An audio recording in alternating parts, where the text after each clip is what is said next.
For this video, I'm going to walk you through some of the fingerprinting basics here. So we'll look at the different classes of fingerprints and we'll look at how to make a good print.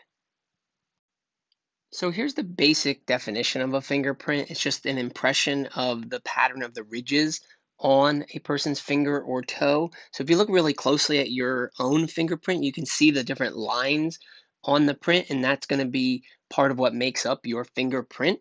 All right, so dactyloscopy here is the study of fingerprints. So if you were involved in trying to find matches of fingerprints, that would be what you'd be doing. So fingerprints here are a form of individual evidence. All right, so there's a couple reasons why you can use fingerprints to identify a person, but the first one is that no two people will have the exact same fingerprints. All right, they are controlled with genetics, but that's not the only thing that controls fingerprints. So the environment is important as well. So even identical twins will not have the exact same fingerprints. All right, fingerprints are going to remain unchanged over a person's life even if people, try to destroy their fingerprints or change them, usually some of those characteristics still remain. Not to mention, if you do kind of destroy your fingers, you will now make them even more recognizable because you're probably going to introduce other characteristics that are more unique to you. Okay, so these ridge patterns that you see on the fingerprints are unique to each person. And when we start looking at that, you'll see that we can get very detailed differences here between people. All right, so there are three different classes of fingerprints that we're going to look at here that can be used to group a person's fingerprints. The first class of fingerprint that you'll see in people is something called an arch. Okay, the basic gist of an arch is that it starts on one side of the finger and then it kind of raises a little bit in the middle and then goes out the other side of the finger. So if you look here, there are two different types of arches. All right, the first one is a plain arch. All right, so if you look here closely, you can see the ridges kind of come in on one side, go up a little bit, and then go right out the other side. All right, this is called a plain arch, all right, versus a tented arch when the ridges come in and they kind of really spike up and then go out the other side.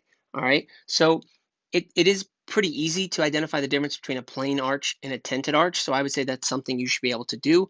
But the general characteristic of an arch here is that they come in on one side and leave on the other side. If you had to draw a general arch here, it would be something like this, where it starts on one side, goes out the other. Okay, that would be the characteristic that you would expect to see for an arch here. So if you look at this picture here, you can see a nice example of an arch. All right, if you look closely at the ridges, all right, they start on the left side, they go up a little bit, and then they go out the opposite side. All right, this looks more like a plain arch. Doesn't look like it has as much spiking in it to be a tented arch. All right, but you can clearly see this would be characterized as an arch. So you could easily look at your own fingerprints and see if you have any of these on your own fingers. The next class of fingerprint is something called a loop. All right, these will come in from one side, curve, and then go back out the exact same side that they came in. So this is a little bit different from an arch. Okay, so if you look here at this example, you can see, all right, the ridges come in from the right side, they curve, and they go back out the right side. These loops typically have what we call a core and a delta. A delta is like a triangular region. So if you look here in this print, this area here kind of forms like this triangle. We call that a delta, and you can clearly see it here in that picture. And there's also one circled over here. So anytime you have a triangular region, we call that a delta. All right, so it's not as important that you can identify an ulnar loop versus a radial loop and which hand it's on. I'm just more concerned that you can identify that a particular print is a loop. All right, so if you can look at a print and say, okay, it comes in from the left side, it curves and goes back out the exact same side, all right, that you would be able to identify that as a loop. So here's just a nice picture of a loop print. So if you look closely at this one, you can see that the ridges are coming in from the right side. they are curving and they're going back out the right side. And if you look closely, you can see that triangular region here, that delta region. All right, so this would be a loop print. The final class of print here is called a whorl. All right. These are formed by two deltas and a core. All right. They kind of just look like a circular mess if you're looking closer at them. All right. I'm not as concerned that you could identify the difference between a plain whorl and a central pocket whorl. I'm just more concerned that you could identify that a particular print is a whorl. If you look, it just looks like a lot of circles going on. All right. They kind of have this core and a lot of circles. It doesn't quite look like an arch, doesn't quite look like a loop, all right? So I always just say these are kind of these circular types of prints. If you can identify the circular types of prints as whorls, you're pretty good here. There's other types of whorls here as well. The one here is a double loop whorl. It kind of just looks like a backwards S to me.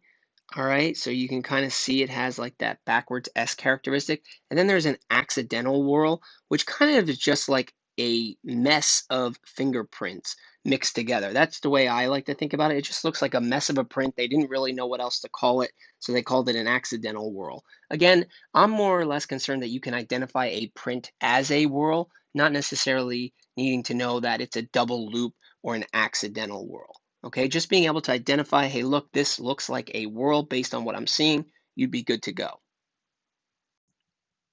So this is a classic example of a whorl here. You can see the two deltas, the two triangular regions here, and you got this really circular core going on. So that is a good example there of a whorl. Just kind of look for these circular prints with the two deltas, and hopefully you'll be able to identify a whorl.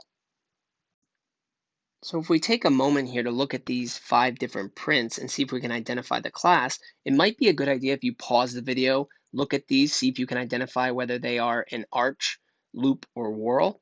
Okay, but if we look at the first one here, A, all right, I would say this is a pretty good example here of a whorl. You got this core, you got this circular motion kind of going on. I see my two delta regions. All right, so that would be a whorl. All right, and sometimes these are really difficult to determine. Sometimes you don't always get a good view, good print. So you try to do your best here. This would be letter B. I would say this would be another example here of a whorl. You kind of see this circular motion going on. All right, so I would say that's probably another good example there. It kind of looks like a little bit of that backwards S going on. So I would say that's a good example there of a whorl. Letter C, this looks like a loop.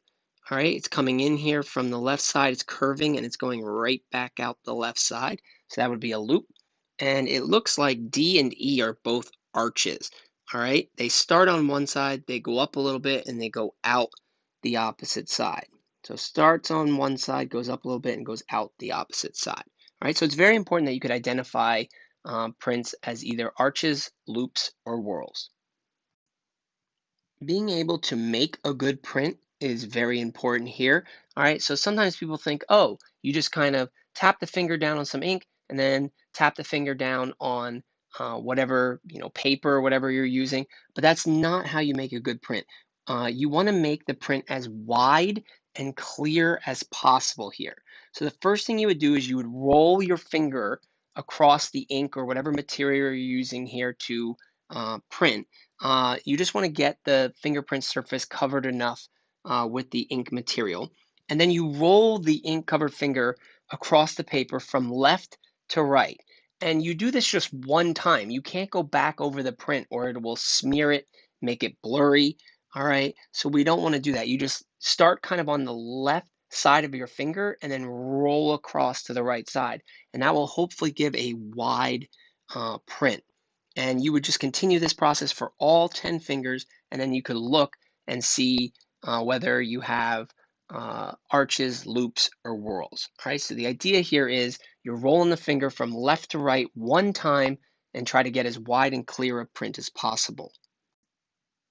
So we definitely want to avoid partial prints when you're printing. Just taking your finger and dabbing it down on the surface is not what we want. So that's kind of what it looks like here. It just looks like kind of a very partial print.